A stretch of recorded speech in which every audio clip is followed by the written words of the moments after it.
बेलगड़िया में क्वार्टर जिनको मिला हुआ, मैं अपने पे बोलता हूं कि जोगेश निषाद को अगर क्वार्टर मिला हुआ है तो फिर जोगेश निषाद को करमाटाल में क्वार्टर कैसे मिला? करमाटाल बहुत बड़ा घोटाला के संबंध जी, जिसमें आपका 9/3 7/3 जीनागढ़ा का जो मैनेजमेंट आपका है, संजीव कश्यप साहब, मैनेजर साहब विश्वकर्मा साहब, पीओ लेबर अफसर मान लीजिए आपका तालकेश्वर रजक साहब, ये लोगों ने जो मिल के बीसीएल का क्वार्टर का जो बंदर बांट किया, इसके खिलाफ में आप हमारी आज प्रेस वार्ता है। ये आप लोगों को जानकारी में देना चाहता हूं कि जेआरडीए के तहत है ना, जेआरडीए के तहत बेलगड़िया में 2011, 12, 13 में 7/3, 9/3 बंगाल झरिया जीनागढ़ा से लोग को विस्थापन की गई है वहां जी है? कहना हमारा ये है कि जिन लोगों को पहले से कर्म जी कुसुम बिहार में क्वार्टर कैसे अलाउड किया, क्वार्टर कैसे अलाउड किया गया, ये हम जानना चाहते हैं। तो एक जन को 3 जगह क्वार्टर अलॉटमेंट किया गया, अलाउड किया गया जी जी। तो अलाउड किया गया है बीसीसीएल का संपत्ति का जो इन लोगों ने जो मिलकर बंदर बांट की है, ये जांच का विषय है और ये जांच करवाएंगे।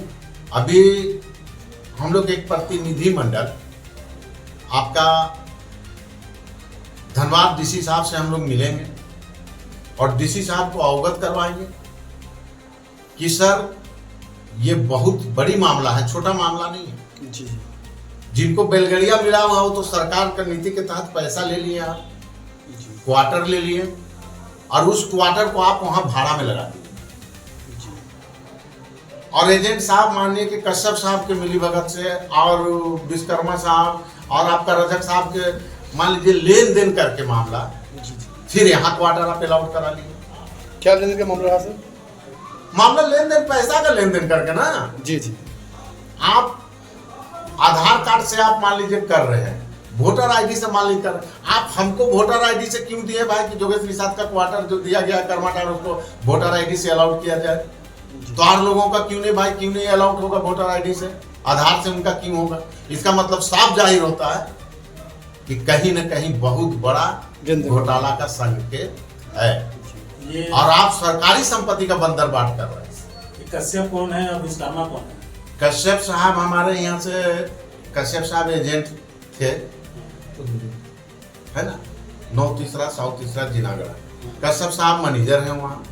तालकेश्वर रजक जी हैं मान लीजिए आपका लेबर अफसर पीओ, ये तीनों और इनका और जो लोग इनके पीछे जो लोग लेटर में आपका 8 आदमी जो साइन कर रहा है इस चिट्ठी में है ना, 8 लोग उसमें साइन कर रहा है, तो 8 लोग साइन कर रहा है तो बहुत लोग जो है अनभिज्ञ है, जिनको जानकारी नहीं है, वो बोल दे रहा है कि भाई फलना का जोगेश निषाद का चिट्ठी कमेटी लेटर निकल गया, इसको आप साइन कर दीजिए। तो आपको जानकारी नहीं है तो आप तो साइन कर ही दीजिएगा ना। जिस घोटाले का आप बात कर रहे हैं, क्या इनके कार्यकाल में हुआ है कि इससे पहले? इन्हीं का कार्यकाल, इन्हीं तीनों राहु केतु शनि, ये 3 ग्रह जो 9/3 7/3 में है ना, इन्हीं लोग। ये गड़बड़ी का मामला आपके संज्ञान में कब आया था सबसे पहले? संज्ञान में हम देखिए अभी आपका कम से कम 2024 से आरटीआई मार रहे हैं हम, जब से हम लोगों का विस्थापन का मान लीजिए वहां शुरुआत हुई है ना, तब से हमको लगा कि ये घोटाला का बहुत बड़ा मामला है। हम जान रहे हैं कि आप यहाँ का रहने वाला नहीं है तो आपका क्वार्टर कैसे अलाउड हो गया है ना। उसके बाद हम जान रहे हैं कि आपको पहले से बेलगड़िया में मिला हुआ है, फिर आपको करमाटाल कैसे मिल गया, तो संदेह जहां हुआ हमको लगा कि यहाँ गड़बड़ी हो रही है। कुछ साक्ष्य सबूत भी है क्या सर? कुछ साक्ष्य सबूत भी है कि ये सब पेपर आपका सामने है, सब लिखित पेपर है। देखिए मैनेजमेंट हमको बार बार, देखिए यहाँ देखिए ये मैनेजमेंट हमको दे रहे हैं लेटर कि अभी हम जांच कर रहे हैं, जांच करके आपको सबूत दिया जाएगा। देखिए ये सारा लेटर मैनेजमेंट का है, देखिए ये देखिए सारा चीज है यहाँ, देखिए ये देखिए सारा चीज है, हम अपने से थोड़ी बोल रहे हैं। किसका शिकायत आप कहाँ लिए हैं? अभी शिकायत क्योंकि इससे पहले बेलगरिया में और करमाटार में कोयला मंत्री, मुख्य सचिव और डीसी साहब को लगता है आना जाना लगा हुआ रहता है, तो क्या उनसे आप देखिए, शिकायत की है? कोयला मंत्री जी और सीएमडी साहब जब करमाटार आए थे ना, तो हम साथ में बैठे हुए हैं उनका, उन लोगों को भरवली, सीएमडी साहब को भरवली बोला गया था, कोयला मंत्री जी को भी बोला गया था कि सर ऐसे ऐसे ऐसे मामला है यहाँ साहब, आप इसको जरा से देखिए। तो अभी जब हम डीसी साहब से मिलेंगे, डीसी साहब को मिल के जब अवगत कराएंगे, तो उसके बाद तुरंत हमारा दिल्ली का कार्यक्रम है, इसको हम छोड़ने नहीं जा रहे हैं कैसे। जब इसमें हाथ डाले हैं तो यहाँ इसको अंजाम देके हम छोड़ेंगे। विस्थापन नीति पे आज देख लीजिए ना, कोई इतना लोग दब जा रहा है, इतना लोग मर जा रहा है।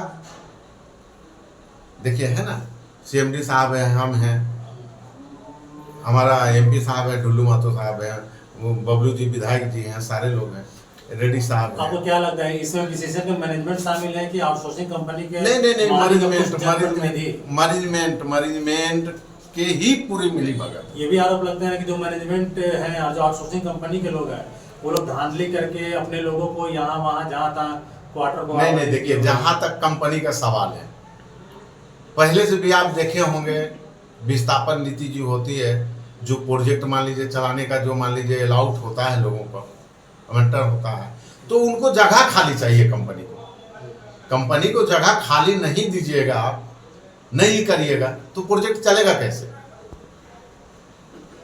हम लोगों का काम प्रोजेक्ट को बाधित करना नहीं है।